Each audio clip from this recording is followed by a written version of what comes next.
Alright, are you looking for the best gaming laptop for around $1,000 to $1,500? Well, we've found it. It's the Legion 5i. At that price point, it just punches so far above its weight. It is very well built and, might I say, quite premium feeling. It's got a stunning OLED display, which is very rare at this price point. It's got a full wattage GPU with an adapter actually beefy enough to supply it with enough power. It comes with a super powerful current-gen Intel Arrow Lake HX processor. Again, rare at this price point. You see, many other manufacturers, they keep their laptops' prices low by including an older gen CPU that just isn't as power efficient. Because of this Legion performs really well, yet it does not get uncomfortably warm to the touch, nor have jet engine-like fan noise. What's also rare about this laptop is that it's got a 15-inch display. This means it's lighter and more portable than a 16-inch gaming one, yet it has a cooling solution more robust than a smaller 14-inch laptop. And of course, its larger display is more immersive for gaming. It's just right in the sweet spot. For most people, there's just no need to keep watching this review. It's really the best gaming laptop we've seen at this price point. If you want to buy one, make sure to head on over to our website bestlaptop.deals. We track prices there right across retailers, and you can even set a custom price drop notification to catch a big sale. And this laptop, it certainly goes on them. Still here, Sierra's now going to walk you through this laptop's performance, and then I'm going to be back to talk about its pros and cons of the rest of the device, because there are some cons. I'll also talk about how it stacks up versus the one other laptop that we feel may be worth buying over this one. Let's start with CPU performance looking at Geekbench. Here the Legion 5i does the best among similar laptops in both single and multi-core thanks to its more powerful current-gen Arrow Lake HX chip. This is a great result. Switching over to Cinebench, which tests the processor when it's maxed out, we see this laptop extend its lead in both single and multi-core. You can see where this chip is an improvement on Intel's 14th gen HX chips in some other mid-range laptops like the TUF F16. It's simply more efficient, scoring better than that one for about the same power draw. It also draws 40 watts less power than the Strix G16 for a better result as well. It doesn't stay quite as cool on the keyboard deck as the Strix does during CPU-only tasks, but 39 degrees isn't very warm in the first place. Not to mention, the Legion 5i is a thinner laptop, which means it has less room for its cooling solution than the Strix does. It may also be getting slightly warmer because it has the quietest fan noise in this group, meaning the fans don't ramp up as much as some other gaming laptops in CPU-only tasks. Inside the laptop, the CPU can get very hot at 102 Celsius, but it quickly settles down to an acceptable 82. Overall, this is very impressive considering its smaller form factor. But of course, you're probably buying this laptop because it has dedicated graphics, so let's switch over to GPU performance. In TimeSpy, we see the Legion and the Strix basically tie for first. Both feed their GPU's full wattage. The Legion gets a better graphics score, and the Strix gets a better CPU score. You might find this odd considering its CPU normally performs better, but the Strix feeds its CPU more wattage during actual gaming. Looking at Port Royal, a ray tracing benchmark, the Aero X16 with an RTX 5070 pulls ahead, but the Legion still does the best here other than that one. We've consistently seen the 5070s do better than the 5060s in this test, even if they are lower wattage like the Aeros. Taking a look at in-game benchmarks specifically, starting with Cyberpunk, we see the Legion do the best here in average FPS. This is with DLSS upscaling and frame generation on. Unfortunately, as we often see with frame gen on these newer laptops, the 1% lows do suffer quite a bit here, which could lead to a less smooth gaming experience. This is normal among the laptops on this list, but the higher tier 5070s don't seem to struggle as much with this issue, so frame gen isn't always free. When we turn frame gen off in Cyberpunk, the Legion still does the best, with more appropriate 1% lows here. Next, we'll look at Forza, where we don't use DLSS at all. This benchmark does utilize ray tracing though, which is why we believe the 5070s are doing better here. The Legion still does well in terms of average FPS and 1% lows. The last game we'll look at is Final Fantasy XIV Dawntrail, where the Legion does the best again among similar laptops. We feel that you can hit an average of 60 FPS in the highest settings at this laptop's native resolution with our 5060 config. However, if you want to make use of the display's fast refresh rate and get better 1% lows, you might want to turn the settings down to medium or high. In fact, you might notice we didn't test Monster Hunter Wilds here, and that's because the 8 gigs of VRAM on the 5060 is very limiting at the highest settings. Here's how much better it does on lower settings. During gaming, the laptop doesn't get too warm to the touch, which is nice to see. It's about the same as the similarly thin Aero X16, which makes sense. Keep in mind, this is the hottest temperature we measure on the keyboard deck, and it is cooler on the WASD keys. Its fan noise is also on the lower end of similar laptops, but when the fans are going at max, you may feel the left side of the keyboard deck vibrating slightly. Switching over to creative tasks, the Legion still does very well, but is beat out by the older Raptor Lake CPU in the TUF F16 and Strix G16 in this test. This is a pretty odd result, but it's still a good performer. Looking at DaVinci Resolve, the Legion 5i pulls back into the lead, followed closely by the larger TUF and Strix.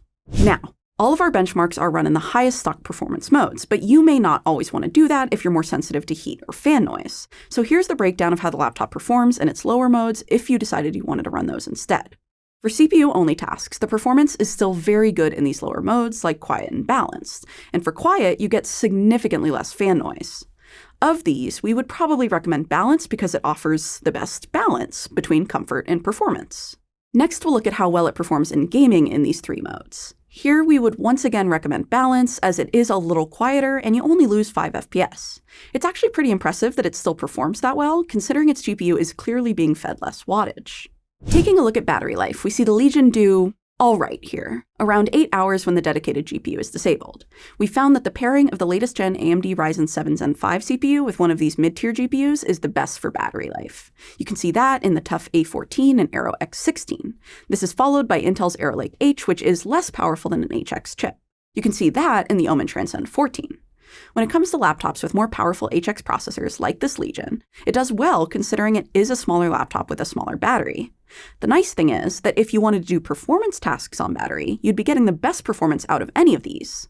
It throttles for sure, but it still stays above 1,000, which is great. Thanks, Sierra. The Legion 5i, it's a very compact gaming laptop, made possible by its 15-inch display. It's a nice sweet spot, being more portable and weighing less than most 16-inch laptops, yet its display it is more immersive for gaming, and it does have a better cooling solution than 14-inch laptops. We like this approach. But the good stuff, it just doesn't end there. This laptop is just better built than most we see at this price point. It also looks really stylish and understated, at least for a gaming laptop. That being said, its satin black lid it does pick up fingerprints, but it's not the worst that we've seen. The Legion 5 has very little screen flex, but it does have a little keyboard deck flex. Also, as it is a thicker laptop, you may find its edge cutting into your wrist, but it's not as bad on this laptop as others, as its front edge it's actually got a small diagonal cut to it, and therefore it's not as sharp. Another nice thing about it is there are no vents along the side of the laptop, so you don't have to worry about hot air blowing on your mouse hands. The display is stunning, an absolute standout. Again, it punches way above its weight for a laptop at this price point. It's a 15.1-inch 2560 by 1600 OLED panel, which means it hits that magic 200 pixels per inch. That's where content just looks really sharp and crisp. This is ideal for those doing programming, using Excel, or anyone who is looking at a lot of small text all day. It's an OLED display, which means its colors look very vivid with true blacks. It covers a wide color gamut, 100% of sRGB and P3. It even gets the brightest of any of our comparison gaming laptops at over 500 nits. This makes this screen better at combating pesky reflections. This matters as this laptop has a glossy coating. Glossy screens, they look more vivid, but they also pick up reflections. Unfortunately, we did detect some PW and flickering at much lower brightness of around 40% and below. This laptop, it also appears to be lacking Advanced Optimus, so you will have to restart the laptop if you want to engage that mux switch. Lastly, it doesn't have G-Sync. The keyboard on the Legion 5i, it's another standout. Sierra, Seth and I, we talked about it a lot. Basically, at this price point, it's fantastic. But when you compare it to the more expensive Legion 7i, the key presses on that laptop, they do feel almost identical, but the typing experience on the 7i as a whole, it is better. We believe what's going on here is that the Legion 7i just doesn't have keyboard deck flex. The Legion 5i, it has a little. This makes the typing experience on the 5i feel ever so slightly mushy when compared to the 7i. Another big win with Lenovo's current line of Legion keyboards is their layout. You get really large arrow keys that are placed away from the rest of the keyboard. Most of these other laptops try to fit their keys aesthetically in the keyboard itself. This means they're either tiny or just squashed up against other keys. You don't have any of that stupidity here. Speaking personally, I don't scream obscenities when typing on one of these Legion keyboards like I do on other gaming laptops, as I mispress plenty of keys on those. Other than this, the keyboard features a multi-zone RGB backlight, which does a pretty good job of mimicking perky lighting. That's because there are a lot of zones. Unfortunately, you can't customize the WASD key specifically, but you can make the keyboard look pretty cool. Now, you will notice a bit of backlight bleed around the edge of the keys.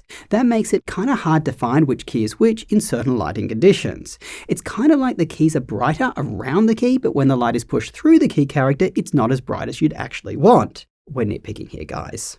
When it comes to Lenovo's trackpads, they're a bit of the opposite from their keyboards. They are not a strong suit of their laptops. Tracking on this one, it does feel smooth and it is accurate enough, but when you click, that's when problems start to show. It is a mechanical trackpad, the click is really loud, and it does depress a lot in the left and right corners. This just causes a loss of accuracy. I often found I was right-clicking when I thought I was left-clicking. The trackpad, it also has dreadful palm rejection. And because this keyboard has a number pad, its keyboard and trackpad are off-center. I personally don't like this. But look guys, this trackpad, it's usable, but it's far from enjoyable. Just get a mouse. Let's talk about the ports. This laptop has a good variety, but some of them are located far down the laptop and may get in your way. On the left side, we have a 1GB Ethernet port, a 10GB USB-C port that supports power delivery from 65 to 100 watts, and DisplayPort 2.1 direct to the dedicated GPU. There is a second USB-C port that is faster with Thunderbolt 4. This one also supports DisplayPort 2.1, but this time via the iGPU. I love having the choice. If you want full performance, use the first port. If you want a more comfortable experience, use the second. In everyday tasks, I don't want the dedicated GPU running when I'm using an external monitor and just heating up my laptop. So I'd plug into the USB-C port via the iGPU. Further down the front of the laptop, you have a 5GB USB-A port. Now on the back, we have an HDMI 2.1 port that also goes directly to the dedicated GPU. And you have Lenovo's proprietary charging port. Good news here. The Legion 5i comes with Lenovo's new 245-watt power brick. There are no battery drain issues while plugged in. Also, if you do power the laptop by one of these USB-C ports, you get the max CPU performance. Many current gaming laptops, they either drain their laptop's battery a little while plugged in using their power brick and gaming, or they don't give you full CPU performance when powered via USB-C. So yay for the Legion 5i for not having either of these two issues.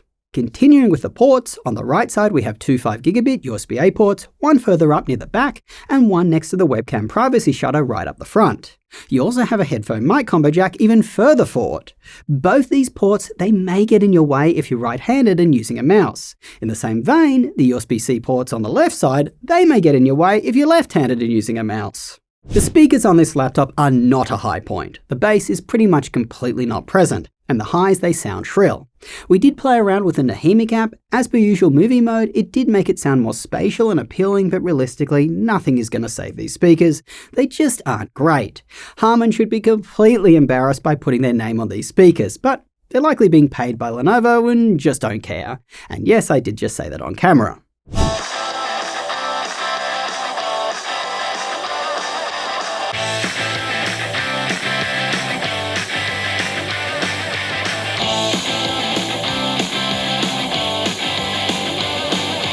Here's how the 1440 webcam of the Legion 5i looks and sounds. I'm using studio lights here, so best possible lighting conditions. The video quality, it's not bad, but the mic just doesn't make me sound good. Also, there seems to be some weird mic suppression issues here. Sometimes it just cuts out for a microsecond or so. Now, there is no Windows Hello facial recognition, unfortunately, to get you logged in fast, nor is there a fingerprint reader. And here's what the webcam looks like in dimmer lighting conditions, just using the house lights above me. As you can see, definitely not as good. For Linux, we booted up Fedora 42 and almost everything worked right out of the box, except for Bluetooth. No issues with anything else, like brightness up and down, webcam, Wi-Fi, sound from the speakers, and so on. For maintenance and upgradeability, you'll be pleased to know that there is upgradable RAM, but before you crack open the champagne, there is a little challenge. You see the plate over the SODIMM slots and the primary SSD, it is tough to remove. It is screwed in by these tiny screws that were screwed in super tight. We were worried that we'd place too much pressure on the motherboard and break it, or we'd strip the screws by trying to remove them. Notebook Check was able to take the plate off there, so we know it can be done, but just be careful. There are some tools that you can use to grab the edges of the screws. Those may help. I've placed one down below.